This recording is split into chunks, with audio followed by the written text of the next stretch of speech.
sallallahu alaihi wasallam. Dan ayat ni tak habis dia begini. Di hujung disebut in kuntum, bersyarat sekiranya kamu benar-benar beriman kepada Allah dan hari kiamat. In kuntum tu'minuna billahi wal yaumil akhir. Sekiranya kamu beriman kepada Allah dan hari kiamat, maknanya kamu kena ambil dia sebagai sumber hukum kamu, panduan kamu, rujukan kamu. Kalau tak ambil, kamu bukanlah orang yang beriman. Itu nak faham. Dia bersyarat. Sebab itu bila disebutkan ta'ala kamu kepada Allah, ta'ala kamu kepada Rasulullah, yang ketiga itu tidak ada ta'ala kamu. Nampak tak? Ati'ullaha wa ati'ur rasul wa ulil amri minkum. Wa ulil amri minkum tidak ada wa ati'u. Nak ceritanya, ketaatan kepada Allah itu mutlak. Ketaatan kepada Rasulullah itu mutlak. Ketaatan kepada pemimpin tidak mutlak. Sekiranya pemimpin tidak taat kepada Allah dan Rasul, la ta'ata li makhluqin fil ma'siyatil khaliq. Tidak boleh taat pada makhluk dalam maksiat kepada Allah pencipta kita. Sebab itu taat kepada pemimpin itu dia bersyarat sekiranya pemimpin itu dia taat kepada Allah dan Rasul. Cuma yang saya nak tekankan dalam ayat ini tuan-tuan, dari sudut sumber tu tadi, sumber rujukan kita. Sebab itu dalam Islam dia berbeza dengan Barat. Kalau kita buka dalam membincangkan masalah sumber ilmu, hakikat ilmu, dari mana kita dapat ilmu, apakah ilmu yang sebenar, ilmu yang hakiki. Kalau dengan falsafahnya disebut dengan berbagai istilah, epistemologinya, eksologinya, ontologinya dan banyak lagi logi-loginya. Kalau kita lihat daripada sumber ambilan ilmu Barat itu, cuma perkara-perkara yang mereka ambil ialah otak, rasional, akal, fikiran.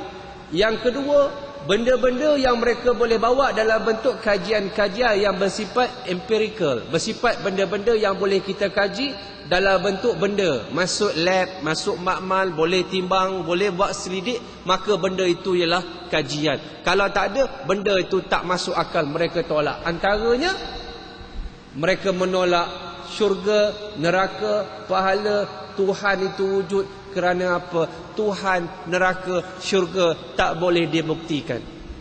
Sedangkan Islam, antara rujukan yang paling utama ialah yang kita sebutkan dua tu tadi. Di samping Allah berikan kepada kita perkara-perkara yang membantu kepada kita mendapat hidayah. Allah beri kita ilham, tuan-tuan. Bila lahir saja atas muka bumi, kita tengok bayi itu matanya besar terbuka, tetapi matanya tak nampak lagi. Dia blinkingnya. Allah ilhamkan pada bayi cara dia menangis.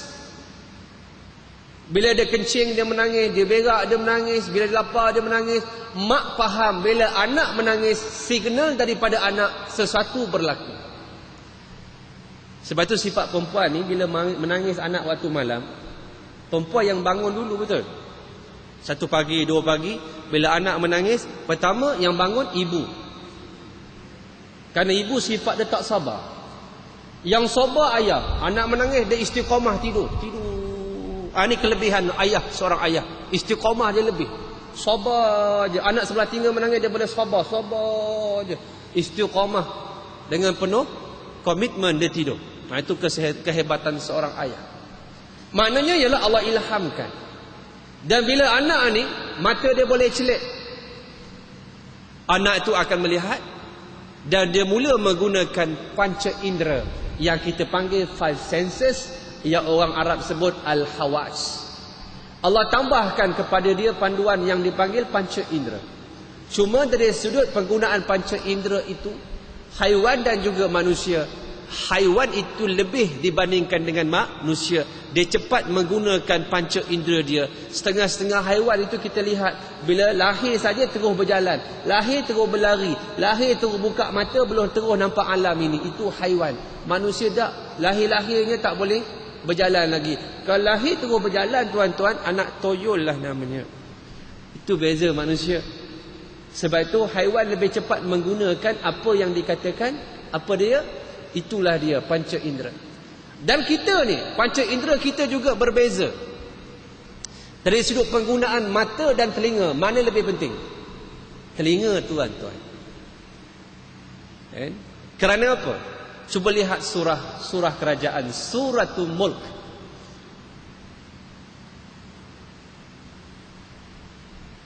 Wa qalu law kunna nasma'u aw naqilu ma kunna fi ashabis sa'ir. Penduduk neraka menyebut, kalaulah kami dulu duduk kat dunia dahulu, kami menggunakan telinga, kami mendengar dan kami berfikir, nescaya kami tak masuk dalam neraka sa'ir.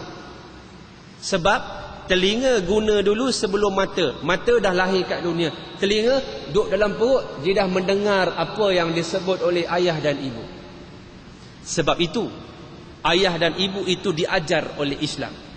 Dalam kitab pendidikan anak-anak dalam Islam, Tarbiyatu Aulad fil Islam, yang ditulis oleh Abdullah Nasir Ulwan, Dr. Abdullah Nasir Ulwan, menerangkan kepada kita bagaimana kaedah mendidik anak. Bahkan kita diajar oleh doktor-doktor yang bukan Islam.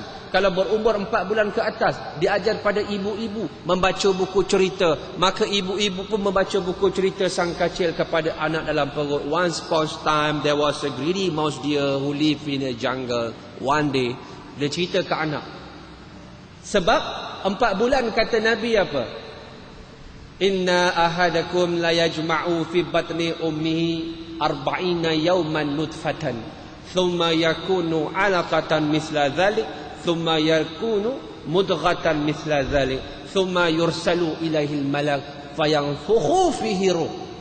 Sesungguhnya kamu dihimpunkan dalam rahim ibu kamu 40 hari air mani, kemudian 40 hari lagi menjadi seketul darah, 40 hari lagi menjadi seketul daging, 40, 120 hari menyamai dengan 4 bulan. Bila berusia 4 bulan, dikirimkan malaikat kepada janin tersebut. Allah masukkan roh, fayanfukhu fihi ruh. Ditiupkan dalam janin berusia 4 bulan roh. Bila 4 bulan ke atas, 4 bulan and above ke atas, ada pergerakan pada bayi, ada movement, pergerakan. Bayi itu dah bernyawa, dah hidup. Dan bila dia lahirkan di atas muka bumi itu, ataupun dia gugur dan sebagainya, dan ada pendapat-pendapat ulama bahawa yang mana menyebut antaranya diselenggarakan dengan jenazah orang dewasa kerana dia sudah ada roh, dah cukup sifat. Tapi nak ceritanya dari sudut penggunaan panca indera. Satu, ilham. Kedua, panca indera. Betul. Yang ketiga, Allah berikan lagi kepada kita perkara yang cukup hebat. Kan?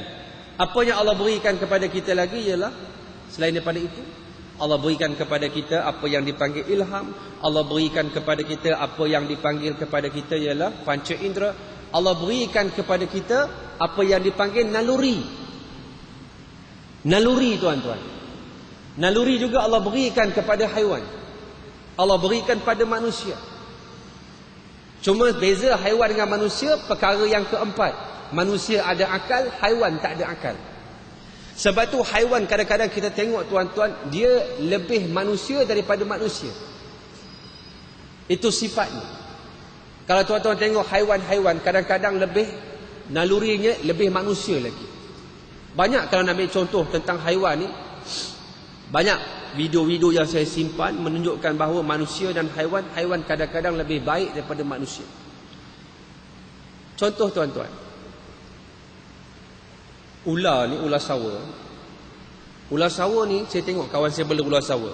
Dia ada Burma python, US python, dia ada Malaysia batik, jenis-jenis ular-ular. Ular ni, tuan-tuan, jenis ular ni dia makan bila lapar. Dan kalau kita beri dia seekor ayam dia makan untuk seminggu. Dia akan makan untuk seminggu, tuan-tuan. Dia tak memerlukan ayam lagi. Dan hari ke-7 bawa pergi ke kolam, dia akan mandi. Ketika mandi, dia akan buang najis dia. Akan keluar sisa-sisa ayam tu. Baru dia makan balik. Maknanya ular ni, dia makan bila lapar, Dia berhenti sebelum kenyang. Dia ikut sunnah. Orang ni, dia makan bila lapar. Bila dah kenyang, dia makan lagi sampai mati. Lebih teruk daripada ular. Kadang-kadang banyak lagi perkara kalau kita lihat, Allah berikan kepada haiwan itu naluri yang cukup hebat. Zebra, tuan-tuan, harimau belang. Harimau belang ni, Allah ciptakan, kalau kena kejar dengan harimau, yang besar akan lari kat belakang, yang kecil lari depan. Sedangkan yang besar boleh lari laju lagi. Ibu mengorbankan nyawanya. Wahai anakku, larilah kamu. Aku lari bermain-main di belakang kamu. Kalau diterkam oleh harimau, aku akan dibaham dulu. Engkau akan hidup. Ini sifatnya. Bagaimana penguin? Lagi pelik. Cukup pelik. Penguin apabila bertelur sebiji, telur akan dijaga oleh penguin jantan. Letak telur di kaki dia selama 4 bulan. Tak makan dan tak minum. Walaupun datang musim sejuk, ditutup oleh saji yang tebal. Dia tak berganjak. Dia akan berdiri, tak makan, tak minum. Sehinggalah anak dia menetas. 4 bulan lamanya. Itu penguin. Penguin jantan nak pergi tempat dia berhimpun, tempat assembly dia untuk jaga telur. Jaraknya ialah hampir 200 km. Penguin jalan cukup perlahan. Dia penat, dia kayuh, penat, dia kayuh, dia jalan balik, penat, dia kayuh, dia jalan balik. Sifat pengorbanan seekor penguin cukup hebat dibandingkan dengan manusia. Allah berikan ialah naluri. Naluri keibuan yang Allah berikan pada manusia. Sayang dia. Kita ada ilham, panca indera, kita ada naluri. Yang keempat, Allah beri kepada kita akal. Akal ini rujukan utama bagi orang yang tak beriman. Akal bukan segala-galanya. Banyak perkara yang kita tidak faham kalau kita nak mengambil akal. Kerana hujah Al-Quran itu, dia sumber yang paling tinggi yang kita bincangkan malam ini. Sebab banyak perkara yang tak dapat dipahami oleh akal fikiran. Tuan-tuan sembahyang maghrib 3 rakaat. Siapa boleh beritahu saya kenapa 3 rakaat? Tak ada jawapan, tuan-tuan. Isyak kita sembahyang 4 rakaat. Siapa boleh beritahu saya kenapa 4 rakaat? Tak ada jawapan, tuan. Kerana asas agama ini, dia bukanlah akal. Asas agama ini ialah wahyu. Reveal knowledge. Revelation. Wahyu daripada atas. Itu sumber yang paling kudus. Sebab apa? Sebab akal manusia, otak manusia, 1000 manusia, 1000 cara berfikir. Lain padang, lain belalang. Rambut sama hitam, hati lain-lain.